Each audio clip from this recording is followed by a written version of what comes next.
bring some people up for questions. Where are you, Azad? If you can request, here he is. I'm going to invite you to be co-host right now. Normally takes about 10 seconds to propagate. And I let the first person up to the stage. And if you watch the YouTube video and you have a question about any of the last 7 videos, or maybe we can stick to some of the more topical content that we just covered, Azad is going to let you up. Please keep it to 1 question per person. Okay, so Azad, you are now co-host. Could you say something? Hello. Yeah, it's all recording. Can you hear me? Okay, excellent. Please let the first person up. I think we got Celsius Loans. Hey, thanks, Simon. Yeah, great final video. Look forward to hopefully be able to get all the content that you packaged as slides as one PDF, just so everyone can review. Just what you said about working with regulators, I can't stress that enough. I think not only getting a NewCo reorganization up and running successfully, regulatory compliant, but just like you said, how do we leverage regulators in a way that we keep criminality from affecting depositor recovery, and how do we create a mechanism in the NewCo fund that any insider clawbacks and any criminal fines that are levied on personal estates of C-suite executives get back into the hands of depositors who may have been defrauded? Thank you. Yeah, so, from initial conversations, the way that we do this is we get ahead of it. So we need to engage with regulators. We need to let them know what we want to do. We need to let them know that we're not trying to hide from them or do anything that they are going to want to know this process. And so, for example, when we do with our broker dealer, we make sure that they enter into a FINRA consultation, materiality consultation. And we follow these processes. We need to engage with them throughout. And they need to understand that, if we get this wrong, it's going to be very, very harmful to a lot of people. And all of my conversations so far, I think they know that. And I think they are, engaging in the process in order to not do something that really hurts victims. And so that requires a constant effort, constant relationships, and it's a really important part of it. Then also, really, it's just a question of treating those claims as assets. And if they are assets, then they can be bid for, and just structuring that into an actual asset. And hopefully that can be put as one of the assets in the fund, or it can just be, something. It's the importance of working with the platform, really, because if funds come back to the estate, then it needs to be distributed. So we built technology in order to distribute, to lots of people in compliance with securities laws and various other things. And so it's really about making sure that we have the platform where that is what am I trying to say? Executable. I don't know what I'm trying to say. It's executionable. Oh, sorry. It's been a long day. Okay, thank you. Who's next? Yeah, cheers. Thank you. Executable. That's what I was trying to say. We've got Hein. Hey, Simon. Thanks for all your input. Very interesting. I have a question on the process. So if I understood correctly, it is determined by a voting system whether or not a plan has a chance to make it. And I have a question regarding that specific. I am one of the guys who left the platform just over 60 days before the Chapter 11 date. So I am potentially exposed to clawbacks. And I wonder if would I be So let me would I be allowed to vote based on my pre 90 days amounts, or just on the remainder on the platform? No. So again, none of this is legal advice. So what I'm saying could be complete and utter shit. But it's just what my understanding of the process at this stage. please do check it with counsel to check that. You only get a vote if you're a creditor, and we avoid a cash bid. So what I've understood is that once this enters into the bidding process, if it gets a cash bid without a cash bid plus reorg, you get no vote. If we get a cash bid plus reorg, then we get a vote. So we've got to make sure that the reorg does significantly better for creditors in order to try and get a vote. So that's the first thing. If you're not a creditor because you withdrew your funds, and please divert this to bankruptcy counsel, then my understanding is that the clawback issue is if we don't reach a compelling future for everybody. So if we end up in liquidation or we just end up selling the assets, then the clawback issue will always linger around. So, you know, if we don't have platforms that want that relationship with their customers, then you're probably not going to be able to bid your way out of a clawback. And so if under that circumstance, I think clawbacks are inevitable. Because it's about getting more money to the estate, which would be a disaster for our industry.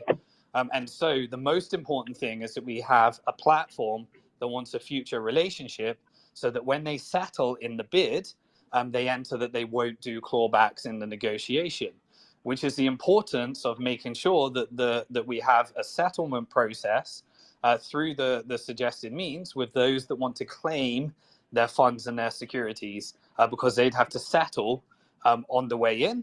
And that's why the only strategy for Celsius, in my mind, is to sell the assets, close the company, and allow another company to go through that settlement process. Now, in terms of would you being clawed back get you a vote? I don't think so. I think clawbacks would take like 2 years to execute or something. But the most important thing is to stay focused on the goal. If the criminality drives this into liquidations, it's just disaster for everybody. It's just disaster for our industry. It's clawbacks. It's all that. We want to avoid that by making sure that we have a platform and compelling future in order to so that we get those settlements, so that it doesn't happen. Because any company that wants to pursue clawbacks, I believe, would be, you know, as big as enemy as somebody that locked people into their haircut with a cash bid. And we want to avoid those scenarios from my perspective. Thank you. Okay, let's bring on Dr. Ivermectin.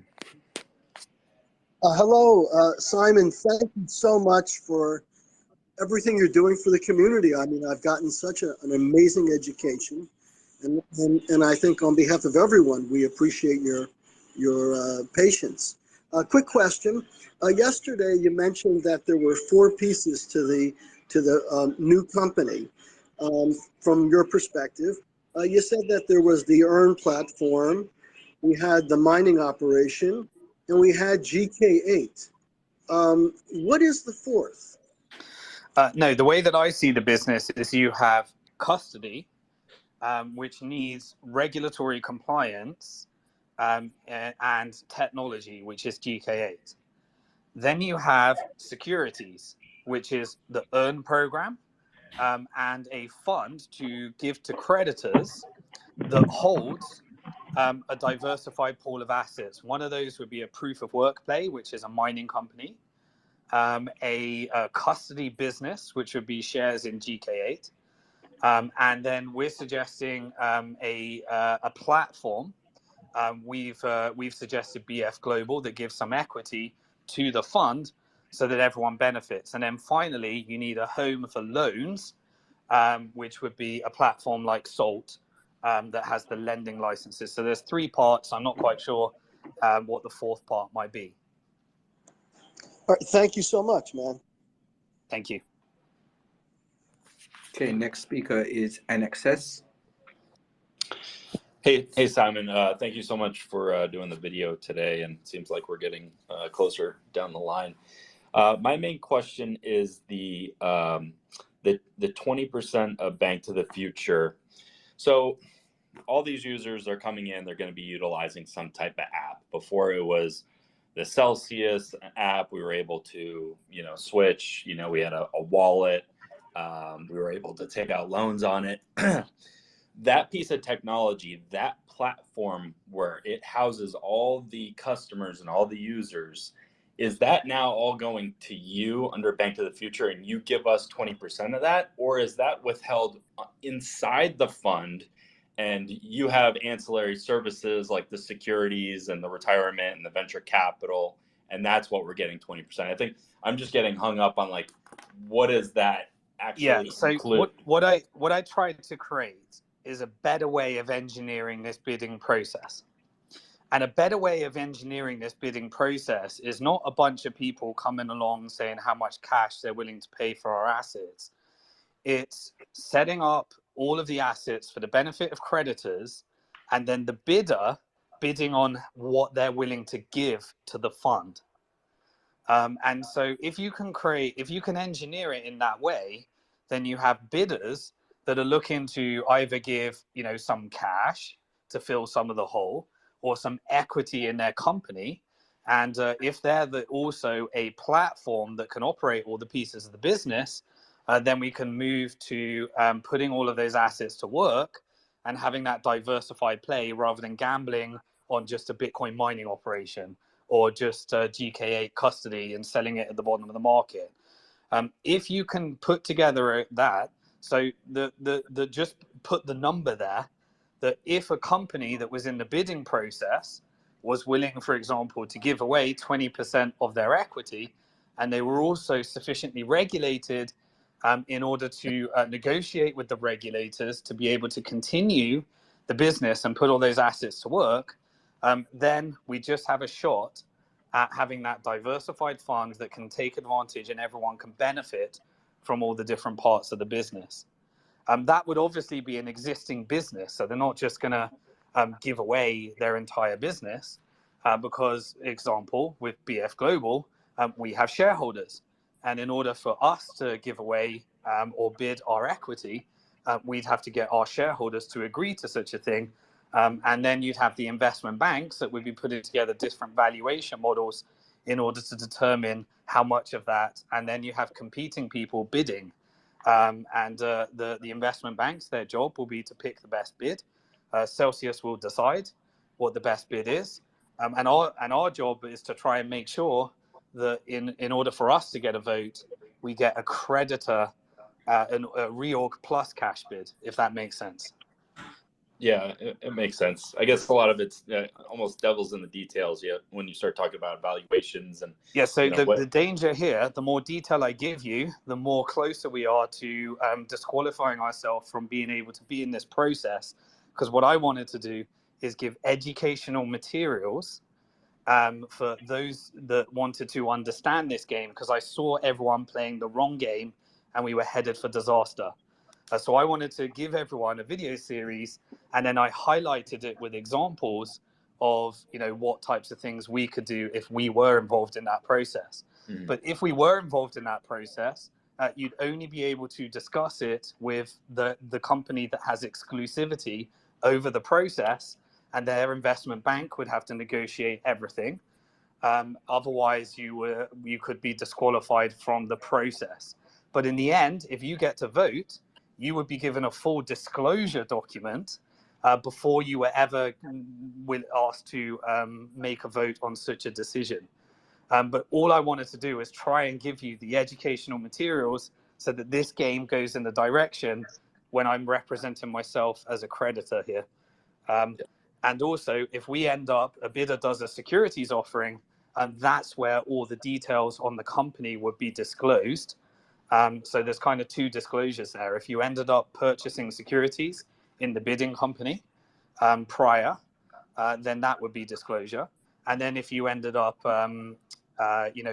voting on a recovery plan, then that's the bankruptcy disclosure process. Two different processes. Okay. All right. That's it for me. Thank you. Thank you. We got the co-founder of SALT, BC Yablon. Hey, everyone. Hey, Simon. Hey.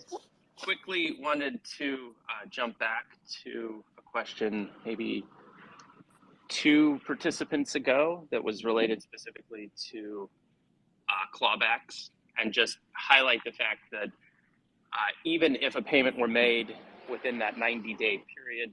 If it were in the ordinary course of business, it's not going to be an automatic clawback. So, like, there's a ton of nuance around the clawbacks. And Simon, I think you're spot on in highlighting the fact that if that's where this heads, it's really kind of an unmitigated disaster. So clawbacks are not what we want to see under really any circumstance. What we would like to see instead is an orderly restructuring, NewCo, etc.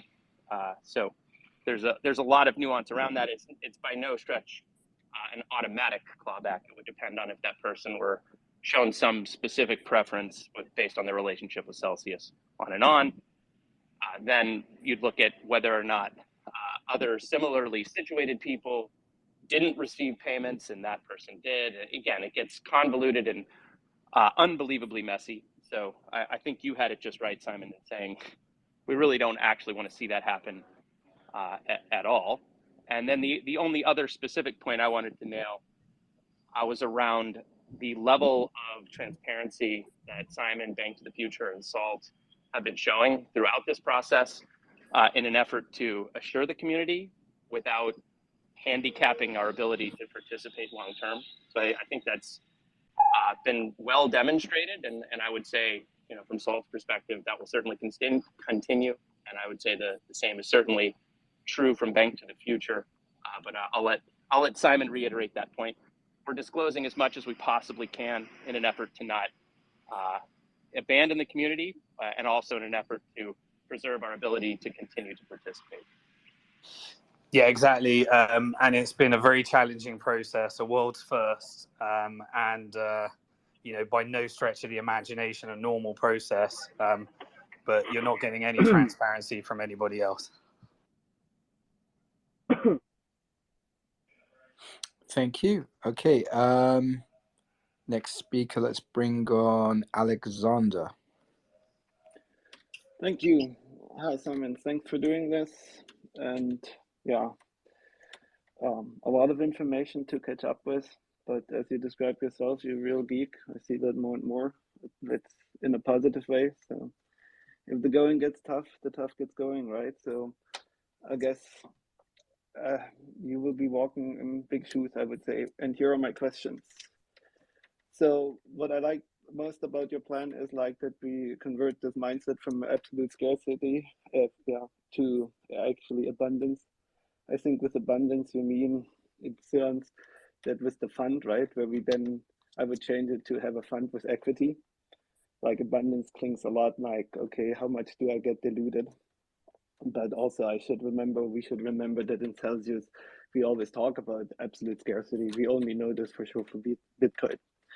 So the next thing I want to ask you is your metrics which you present. Who should sign off on this? I think it should be the most trustworthy person respected by all the different parties in this community. Could it be Judge Glenn? I don't know. Because this is really important to understand, right, from a regular perspective. And yeah, which party are you talking about signing off? Your entire matrix. I mean, when we say that, okay, who's allowed to invest and who Oh, right, okay. Yeah, you can get that from legal counsel. So, yeah, if the UCC wants to take that challenge, I'm sure they'd be willing to do that. We are paying for legal advisors. Yeah. So they should let us know if they see any problems with this matrix and signing it off. And one more thing I want to ask. And they are, by the way, if you're engaging with them, they are doing legal analysis on, anyone that's capable of actually being involved in this process. Yeah. I mean, again, this mindset, so that I see it like this is the real innovation, right? With you, I then think I come very close to having an account where I actually still have access to financial or to the legacy financial system with the securities, and also not far away, that's at least how I then think about the GUI, where I can be still involved in crypto. Cool. This is really the innovation for me, which you here bring to the table to have this one seamless interface. Okay. Okay. Awesome. And I think there's one question per person. So yeah, sorry, thank you for the feedback. one more thing I want to ask, because we also know that Celsius is involved in market making. How do you see the impact up there when we consolidate everything? Do you mean market making on the token?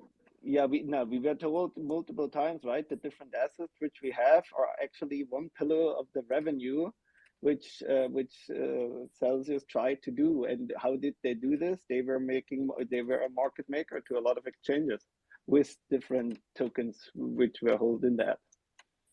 Right. Okay. In terms of what you're referring to is a disclosure statement on an earn product.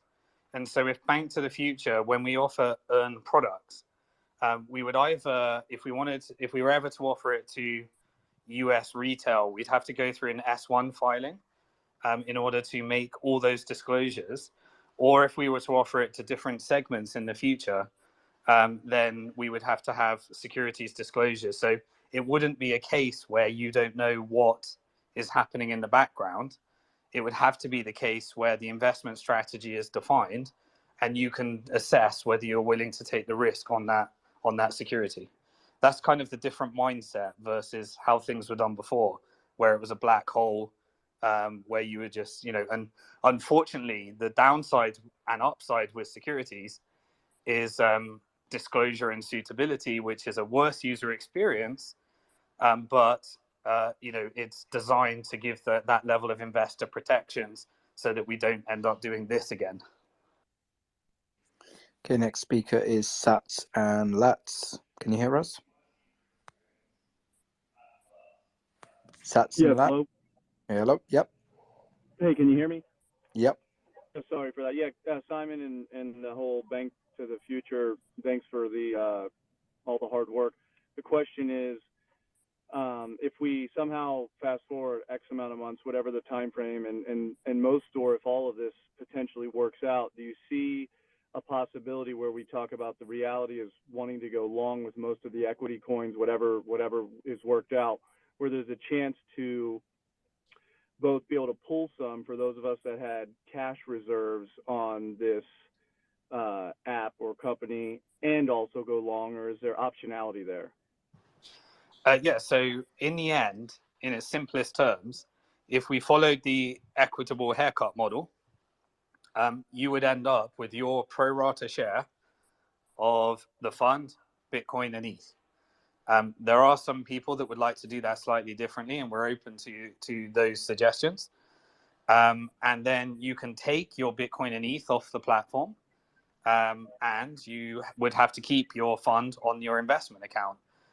We would incentivize you to utilize some of our different services. So, for example, if there was a custody business, then we would incentivize those that have ETH to stake them through GK8. And because you would be a shareholder, if we can get this structure right, you would benefit from the company growing in two areas there. So that's where we're trying to push that together. But yeah, the design is that it's the same, it's everybody is treated in an equitable way, with the exception of whatever the legal challenges are. It means that earn might be treated differently to custody, which might be treated different to collateral. But we can just rebalance by having markets where people can decide which way they want to be, and we can put together a user experience for that. But remember, the more optionality we have, the more challenging the execution risk is going to be. So we need to make sure that we're being aware of that as well. Optionality is great, but confusion and more things going wrong is also to be avoided through simplicity. Thank you. Next speaker is AE. AE, can you hear us? Yes, I can. Yes, actually. So I just wanted to point out, no, I'm not a tax professional or a tax advisor, but when you sell stable coins, even though it is a taxable event, it doesn't usually create a liability, given that, stable coin is usually worth $1. And looking at, given that there's a shortage of Bitcoin and Ethereum, I doubt that much of that would be sold which also would not create a taxable event. So it seems like most of the coins that would create a taxable event would be all of the altcoins, and depending on when they were purchased, a lot of that would probably be sold at a loss given this bear market. And actually, there could be a benefit of if you receive half of your Bitcoin or your Ethereum, when you sell them for a gain, you are allowed to choose which coins you want to claim as your cost basis. So, I would naturally choose the coins to report the coins that I bought at the highest cost basis if they were long.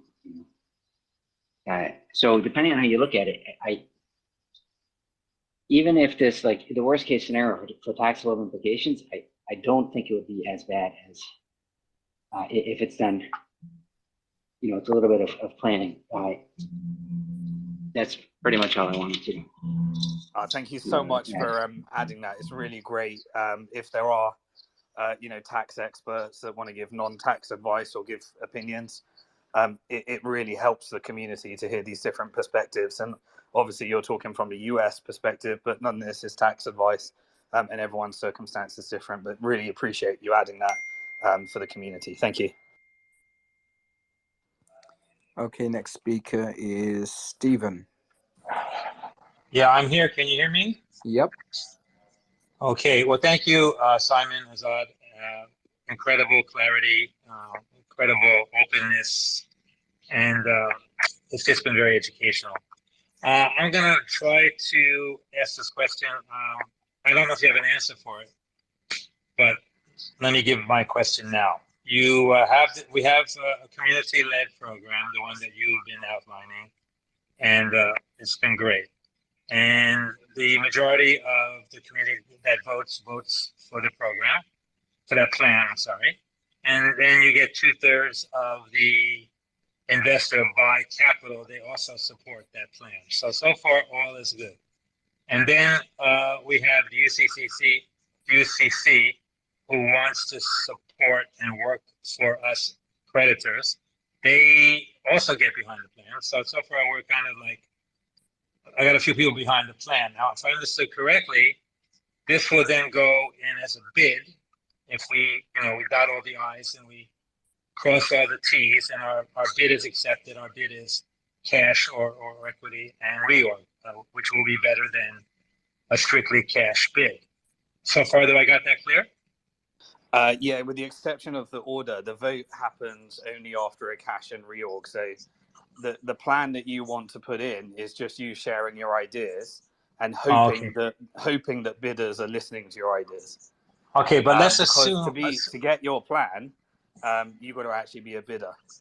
Okay, so taking that what you just said into account and knowing that UCC are listening and everybody's got ears on all the different Twitter spaces, they understand that it is a majority-backed plan. It seems that way from recent polls, etc. Still, at that point of the bid goes in, according to what I understood you just said, the investment bank can sign off on it, but Celsius, they have the trump card, and they can say no. They can say no to that. Yes, the Celsius are in exclusivity, so they would sign off. The debtor can sign off. If they don't get an exclusivity extension, then it wouldn't be Celsius that assign the debtor that's signing off. I think, maybe someone can correct me if I'm wrong, it would be the UCC, or would that be a US trustee or the UCC? Maybe someone can answer that question. I see that as a highly, highly unlikely outcome, because all the advice that I've seen is that exclusivity always is granted. I don't imagine that scenario happening. The exclusivity extension, from what everyone's told me, will happen. Understood. So, like I said, you bring a lot of hope, not hopium, hope and clarity, transparency, everything that probably everybody that I knew or know of the former Celsius network team, that's the kind of things we all believed in and wanted, expected, but we were sadly disappointed and disillusioned. So I'm saying at that end point, if they would be still in exclusivity, by voting or giving the option to a regular creditor-led plan, doesn't it kind of work against them, like in the court of law? In other words, doesn't that then, let's say, hopefully pushes us out of Chapter 11, and then they, on their side, have to deal with all the legal consequences of criminality, et cetera, et cetera. That's what I'm trying to just get my head around. What Celsius want, from my perspective, my opinion, is the easiest way of selling these assets and not creating ginormous amounts of legal liabilities. And so the easiest way to achieve that, the Kirkland strategy, is put it through the bid and pretend you're doing a reorg, so that the pretend reorg competes with the bid. And then everyone drives into the bid, and then you sell, and then you settle. And then after that, anything that's a criminal side, you can't opt out of. But they want release. That's what their definition of success is. And so I believe that there still has to be an element of karma, and just if the creditors can put together something that's significantly better for them, then yeah, there's an element of execution risk, but then the UCC's there to try and fight for that as well, because they still have some kind of authority in that process. Sorry if I'm butchering the exact game. I'm just learning these games as we go. I'm not a bankruptcy expert. I've just been dealing with a lot of them.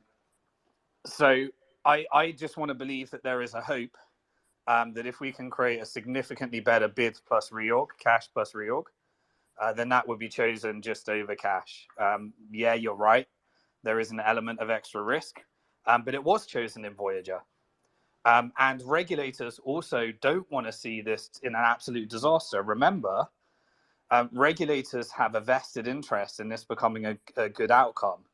If they can get a model that shows the world how they want this done in the future, and they don't get an incredible number of really, really hurt unaccredited investors that just accepted a cash bid that ended up with tax issues, liquidations of loans, locking in the losses, then regulators have a game in this as well. So I think we're all lined up to try and succeed here. We just need to make sure that we're playing the game correctly, and working with all the different parties. Okay, next speaker is I Am Vengeance. Hi, Simon. Can you hear me? I can. Yes. I have a quick question. I saw some of your videos, and I'm trying to make sure my understanding is right. So basically, your plan is for reorganization, and so we need a bidder who work with us. Is that right? So what I presented is, if I were a bidder, this is what I would be doing. And in exclusivity, if you're involved in that bidding process, you're not actually able to discuss that. So we want to get bidders. And if BF Global, the company that I am a majority shareholder in and a director of, if we were involved in this process, this is the type of thing that we would try to make happen. Okay, next speaker is Smooth Matt. Hi, can you hear me? Yep. Okay, great. Hey, I've been in this space for a long time, and I'm like Simon. I really believe that Alex started with the best intentions, and he had a vision. So it's kind of like I'd like to see any of like the Celsius staff or anybody that believed in Celsius, Christine and Alex, if you're listening, be like Satoshi, let your vision live on. Get behind this plan. It has the potential to do something historic for the creditors and something historic for humanity. It really does. So let it live on. Okay, my question is, I know that the plan is for simplicity. I know that we're moving in pace.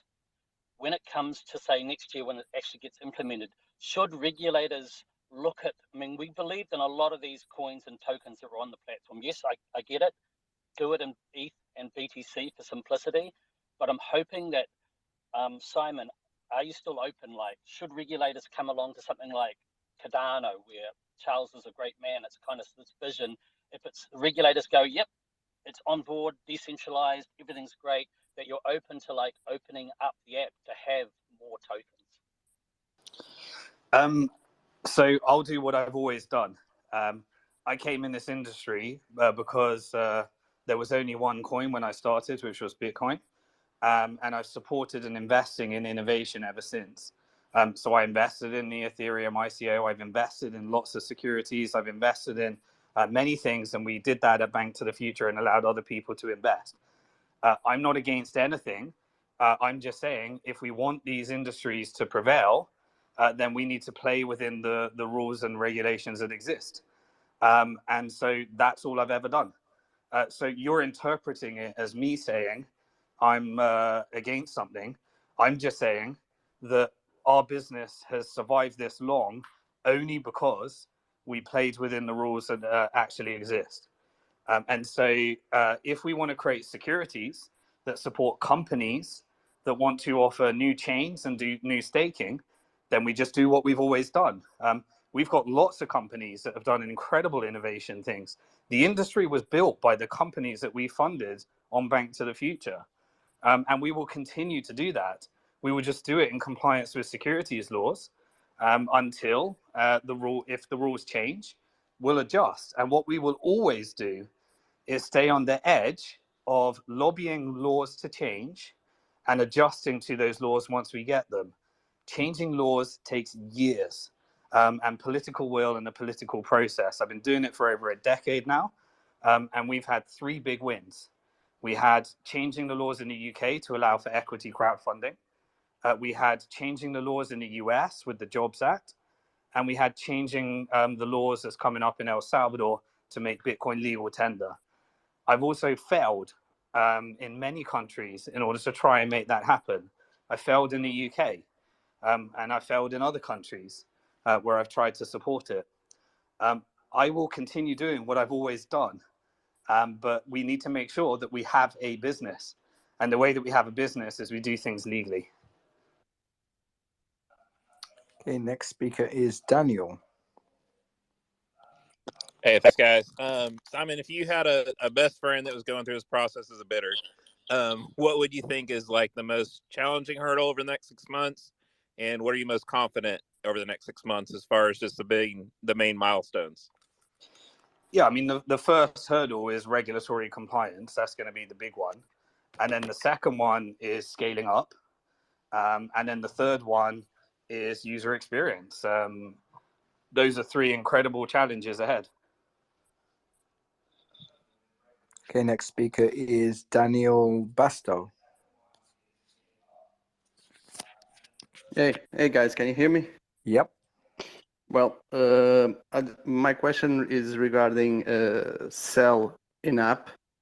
So I was wondering if was it possible to add some optionality so the user could choose to, like you said, Simon, to receive in BTC/ETH or maybe equity, or do you think it's something that it's going to put?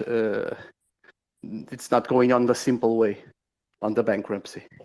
Yeah, it's definitely not going down the simple way. But if that's where we want to go, we could create what I wish the Cell token holders did.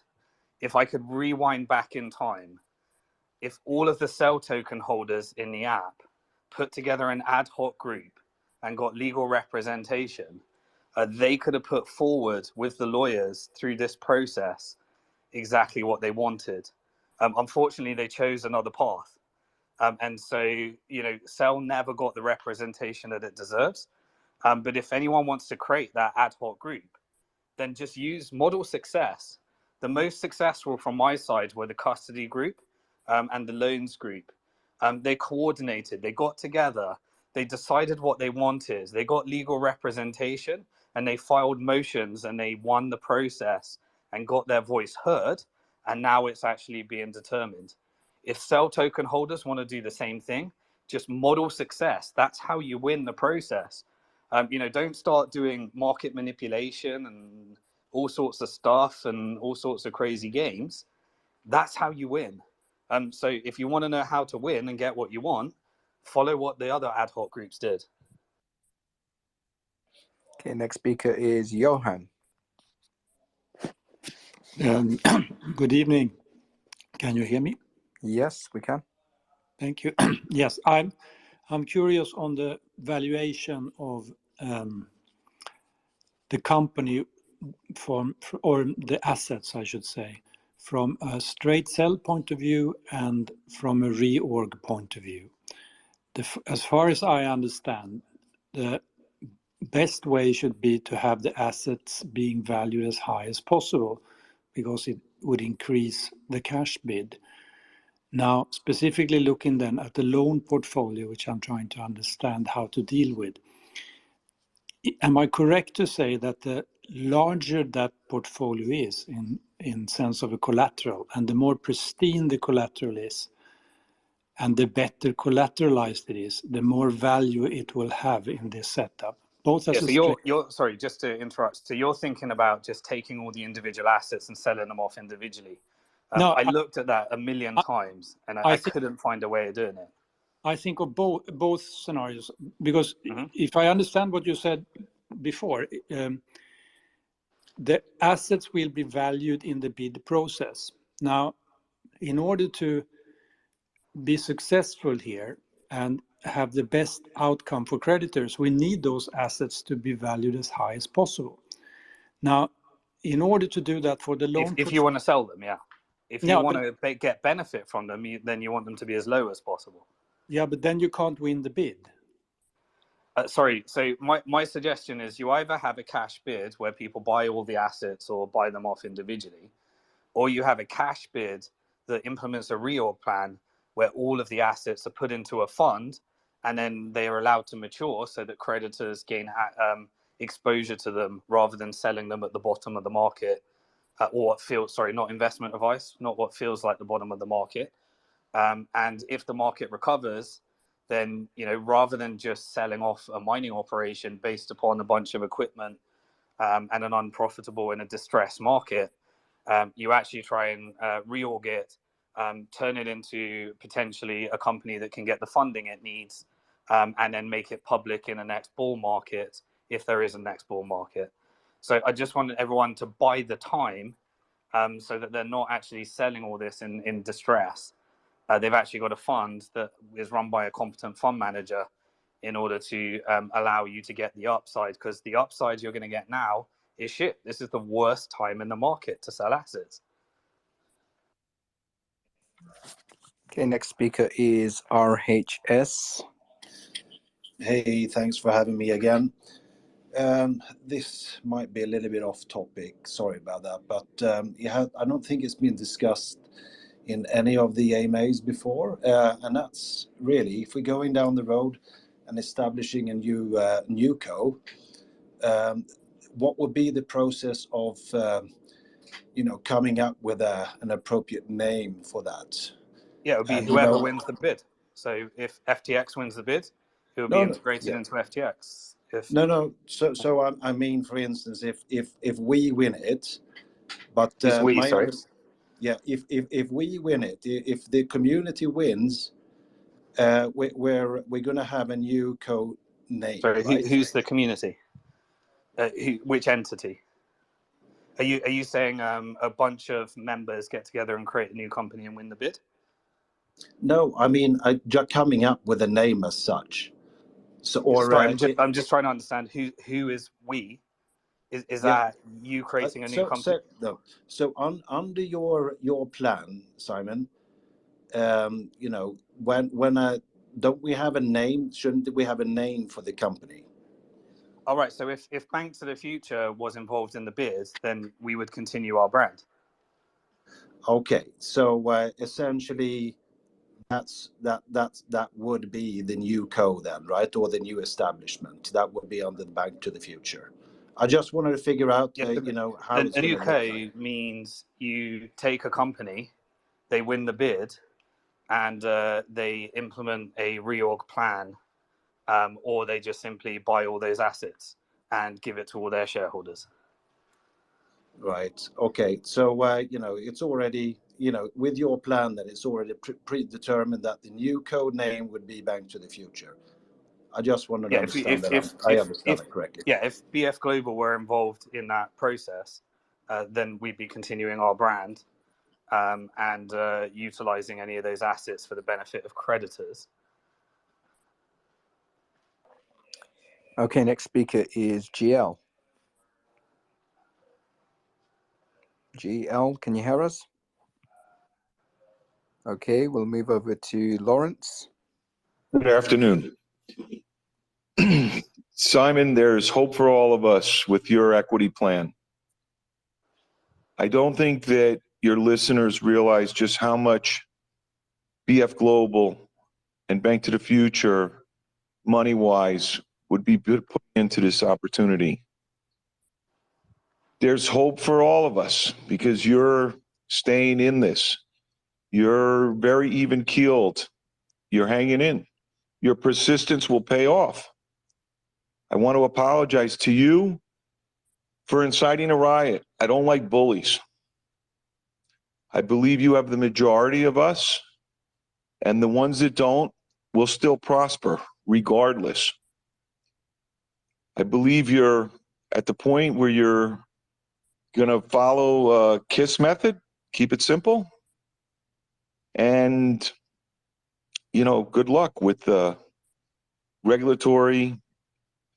I believe the majority of us, Bitcoin and Ethereum owners in Celsius, would go for the ride and will participate for the long term as equity. I wish you and us all the best. Thank you again. Thank you very much, Lawrence. But I just want to say, even KISS, I hope you can appreciate the challenges in just taking all those assets and giving exposure to everybody in a regulatory compliant way involve so many intricate details from so many advisors that cost millions just to get something that you can then present to a regulator to see if they will sign off on it. So even when you keep it simple, the complexity of this challenge ahead, I want you to understand that. And that's really why I will do everything within our power, and our team will do everything within our power. But at the end of the day, this is a challenge like no other. Thank you. The next speaker is Shark. Hey, Simon, thanks to you and your team for being productive in this way. I wanted to point something out that just strikes me. You're very acutely attuned to what's acceptable to the regulators, respecting their role in this landscape, and making sure that we get through those gateways.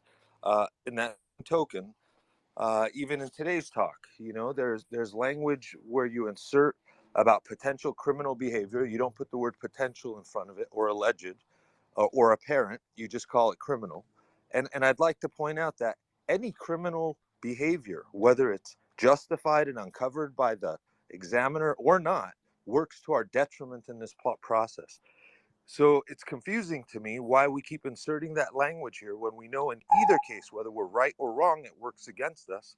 And my fear is you've empowered a bunch of people who either apparently wish they were prosecutors or judges, but having gone through that training and aren't educated on the restrictions that those players have to abide by.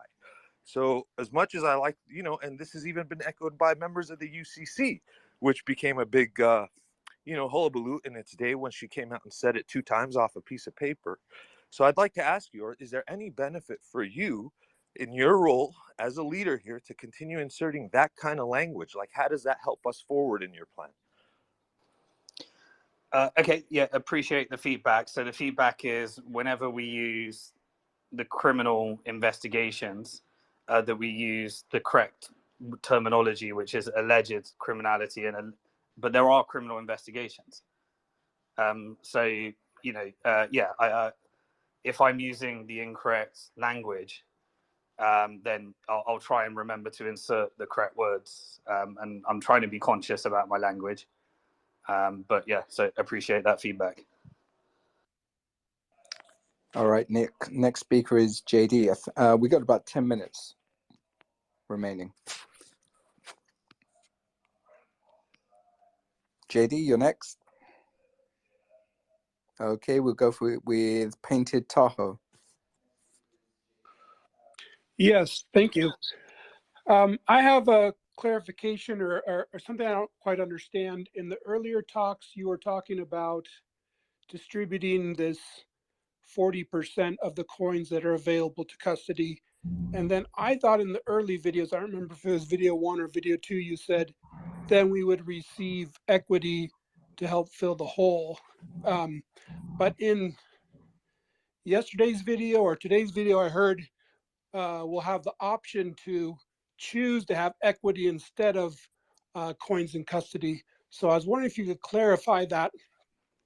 Do we need to choose between equity or coins in custody, or will we receive coins in custody plus equity? I wasn't quite clear on that. Yeah, so the original proposal was to give everyone equally their share, their pro rata share of Bitcoin, ETH, and a fund. Remember, the equity will all be given to the fund. So the equity doesn't get distributed direct. You don't end up with loads of shares. You end up with your equitable pro rata distribution of Bitcoin, ETH, and a fund.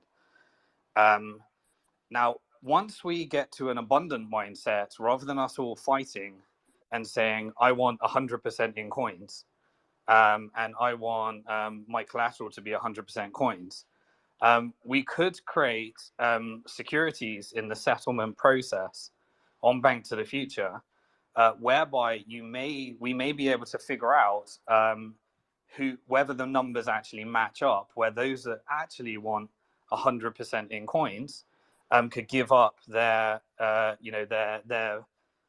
ownership in the to the earn program. We could settle that all through securities, or we could settle it all through court. And so the ad hoc groups have started to negotiate. And so in order to make that happen, you just need to be able to have the fund work as collateral, which require a bit of financial innovation, and just really negotiate between those ad hoc groups. It may turn out that that would take longer than just going through the court process, in which case more and more of the fund would go to the earn clients, and the custody would get none of the fund. And maybe the loan don't want to be fully collateralized. Maybe there's a negotiation between loan and earn because the collateral, it seems, was put through the earn program. And so really, I just wanted to let people know that at the moment, rather than fighting for coins, maybe once we're in abundance mindset, if we end up losing the battle that we're fighting for, you might end up getting something that that may be better anyway. We don't know, because we don't know whether the fund's going to outperform coins or coins are going to outperform the fund. But I just wanted to put people into a mindset of abundance so that we can kind of tone down the emotion. And even if you don't get the court proceeding going your way and everyone was treated equally, we could create a market by having securities on the Bank to the Future platform where people could just sell their fund for coins or vice versa. So these are all possibilities, but remember, the more complicated you get, the more the execution risk gets harder. Okay, we've got co-founder of Salt again. Thanks. Quickly, just a point of clarification and something that I think I've heard Simon reiterate throughout this intense and emotional process for everyone involved, which is the point that I believe it was Shark was just making, that no one believed for a moment that Celsius or Celsius's leadership set out with bad intent. Simon had worked with them for a long time, had significant assets on platform, etc. Things have changed in real time. There are ongoing proceedings, and it is an incredibly fraught and intense time. But nobody believed that anybody set out with ill intent to begin with. So that, and that's, I think, been stated unequivocally by Simon on multiple AMAs. The other thing I heard was from the gentleman that was asking specifically about the name of a new co. And of course, Bank to the Future's name would persist, and nothing changes there. But perhaps what that gentleman was asking about was the specific name of the fund. If a new entity was being spun up specific to the assets, would that potentially have a separate nomenclature? So that I just wanted to maybe clarify that, Simon, if Awesome. Yeah, if you wanted to speak to that. That's exciting. Thank you for pointing that out. So yeah, why not? We can figure out what the most appropriate name for that really reflects this traumatic experience that we've been through, getting to a place of deep scarcity to deep abundance. And I call upon the community to try and think what would be an appropriate name that would encompass the mission. If we succeed at this, that would be awesome. Thank you so much for pointing that out. Thank you. Okay, next speaker is Mark. All right. I'm no stranger to Simon. Simon, good afternoon. Thank you, as always, for pretty much going ahead and addressing some of the most key important questions. I watched your YouTube AMA session. I think you addressed some of the most important points still lingering. My question for you and basically the whole community, if anyone can shine some light on it, is when the filing date of the petition in July occurred, and then later on, about a month ago, the schedules of assets was released. Did it mention in their schedule of assets anything about the ETH POW token that was given 1-to-1 to all their ETH holdings? Because at the height of it, yeah, the coin was, I don't know, $16. And then the last 2 months, it fluctuated anywhere from $9 to $12. But I am wondering if that was, first, if they received it, and then two, if they did receive it, if they moved it, sold it, and three, if the answer to both of those is no, then is it in the current schedules and assets? If not, then that's something they need to go ahead and include in updated schedules and assets. Yeah, so I'm not aware of any public information on the last coin reports where I believe that they actually listed all of the different tokens. So originally they started with other, so they just listed the large ones. And then there was other, and then they gradually progressed after, I think, 3 reports to listing all the tokens. And you never quite had all the information until we started, getting closer and closer. And so I'm not aware, and correct me if I'm wrong, of any coin report that includes any of the airdrop tokens. So I think for XRP, there was the Flare token, and for ETH, there was the proof of work ETH when it went through the merge. So those, from my perception, should 100% be property of the estate. And my guess is that if they wanted to sell them, that would be part of a motion and a permission that they would need to be get. And I'm not aware of any request or motion in order to sell POW ETH or any other token. So it should increase the value of the state. And this is exactly what happened in Mt. Gox. When there was the Bitcoin Cash hard fork, it increased the value of the estate, and they ended up selling the Bitcoin Cash for Bitcoin. And so, that is something that should definitely be factored in. And it should just be an additional asset. Yeah, I'm not sure if they would have authority to start trading. Another complication behind it is, maybe someone knows, but I don't know the process for whether the distribution, so most of their ETH is actually locked up in a staked ETH contract. And so who's got the POW ETH in that side based upon that? So someone will have it, but I'm not sure what the smart contract said and who actually gets entitlement to that. So I think that's an additional. So they don't actually, they have some ETH, but they've got more staked ETH, and those staked ETH are locked up. And someone, would have the ETH and the POW ETH. So who is it and where are they? And they should be, clawed back into the estate. Okay, so we're on the hour now. Simon, do you want to give a closing statement? I hope everybody enjoyed this 7-part video series.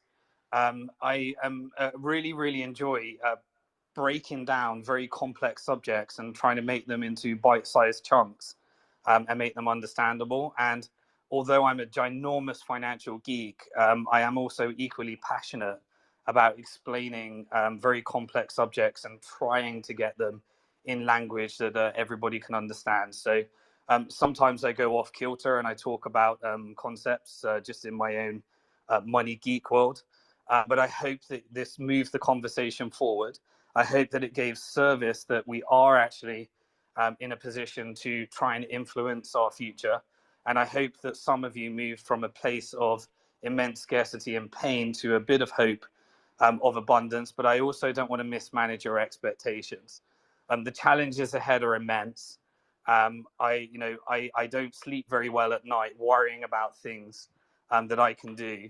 But at the end of the day, as long as we fight this battle till the very end, no matter what outcome we get, as long as we put ourselves in a position where this has been a really educational experience that allows us to be better investors, and we use that in order to build future wealth for us, for our loved ones.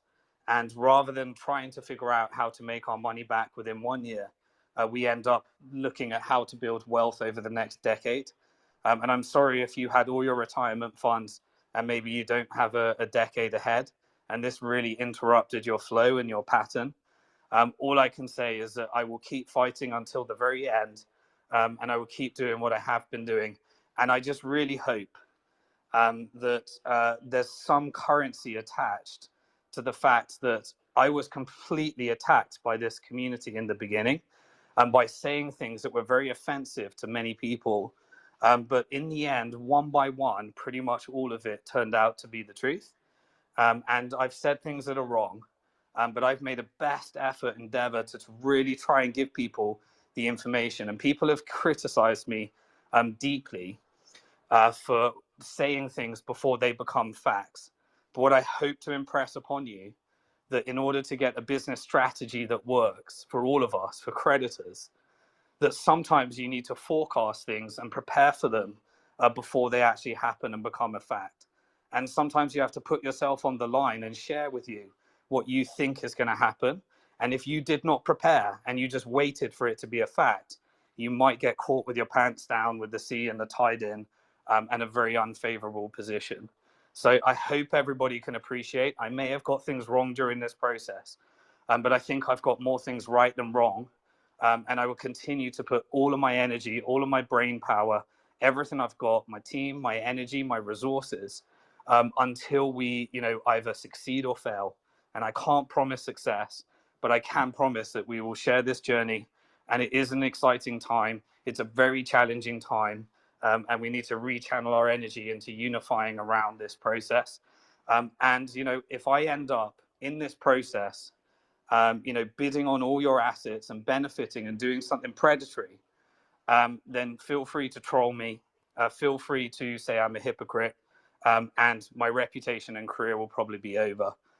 So we need to accept that we are in this process together, and I will keep pushing with the same level of commitment and consistency. And I believe that, most of the things that I said would happen that weren't facts at the time ended up happening one by one. And I don't say that to brag. I don't say that to say that I'm right. I will be wrong. And when I'm wrong, I will adjust. But I will keep trying to get ahead of the curve so that we don't end up in a position unfavorable. And this video series was about giving and condensing the information so that you can start to prepare, you can start to decide what you want, and we can try and share this journey together. So always remember, you're alive at one of the most interesting and exciting times in financial history. Many are going to get hurt, others are going to do really well. I want to make sure that all of us end up on the right side of this change if we can. We're going to do it with peace, we're going to do it with love, we've got to do it with unity, and I think we can get the result that we want, or really work hard trying. So peace, everybody.